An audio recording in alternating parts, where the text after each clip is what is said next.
கோவை தமிழ்நாட்டு வீட்டு வசதி வாரியம் மற்றும் கோவை வீட்டு வசதி பிரிவு ஆகியவை உச்சநீதிமன்றம், உயர்நீதிமன்றம் மற்றும் நடுவர் தீர்ப்பாயத்தின் தீர்ப்புகளை உடனடியாக அமல்படுத்த வேண்டும் என கணபதி மாநகர் வீட்டு உரிமையாளர் நல பாதுகாப்பு சங்கம் கோரிக்கை விடுத்துள்ளது. 33 ஆண்டுகளாக தொடரும் இச்சிக்கலில் வரும் ஆகஸ்ட் 28ஆம் தேதி சட்டப்பேரவையில் நடைபெறும் வீட்டு வசதி மற்றும் நகர்ப்புற வளர்ச்சித்துறை மானிய கோரிக்கையில் இப்பிரச்சினை குறித்து தானாக முன்வந்து விவாதித்து தீர்வு காண வேண்டும் என வலியுறுத்தப்பட்டுள்ளது. நடுவர் தீர்ப்பாய தீர்ப்பின்படி நில விலையை மறுநிர்ணயம் செய்து உடனடியாக அரசாணை வெளியிட்டு அனைவருக்கும் கிரையப்பத்திரம் வழங்க வேண்டும். உச்சநீதிமன்ற உத்தரவுக்கேற்ப பின்னோக்கி கூடுதல் வட்டி போடுவதை நிறுத்தி நில விலையை சீரமைக்க வேண்டும்.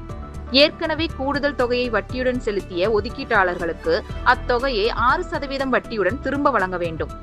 ஃபாக்ஸ்ப்ரோ மென்பொருள் பிழையால் 9 முதல் 17 ஆண்டுகள் வரை அங்கீகரிக்கப்படாத கழித்து வரவு வைக்கும் முறையை கைவிட்டு செலுத்திய பணத்திற்கு சரியான கணக்கீட்டை வழங்க வேண்டும். E7 நியூஸுக்காக ஒளிப்பதிவாளர் எம். தினேஷ்குமார். கே. ஜெயச்சந்திரன், கணபதி மாநகர் வீட்டு உரிமையாளர் நல பாதுகாப்பு சங்கத்தின் செயலாளர். வீட்டு வசதி வாரியம் அநீதியான வட்டி முறையை எதிர்த்து நீதிமன்றத்தில் பல்வேறு தீர்ப்புகளை பெற்றுள்ளோம். உச்ச நீதிமன்ற, உயர்நீதிமன்ற, நடுவர் தீர்ப்பாய தீர்ப்பு எந்த தீர்ப்புக்கும் கட்டுப்படாமல் தவறான முறையிலே வட்டி கணக்கிடுகிறார்கள்.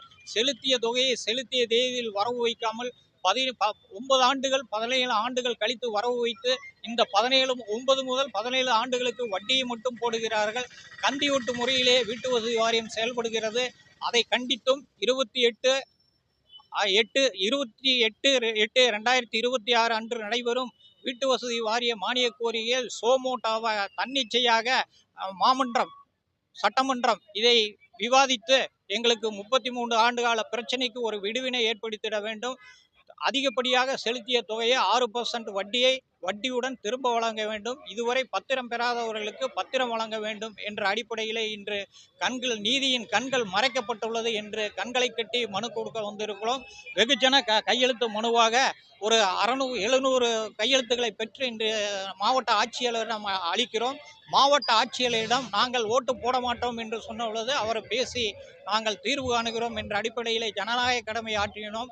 தற்பொழுது அது போர்டுதான் முடிவு செய்ய வேண்டும், நான் என்ன செய்ய முடியும் என்ற முறையிலே நமது மாவட்ட ஆட்சியர் அவர்கள் தெரிவிக்கிறார். அவர்களுக்காகவும் இந்த கண்கட்டி மனு அளிக்கும் போராட்டம் நடைபெற்று கொண்டு இருக்கிறது. எல்லா கையிலும் ஒன்று கொடுங்க ஒரு காரணம்.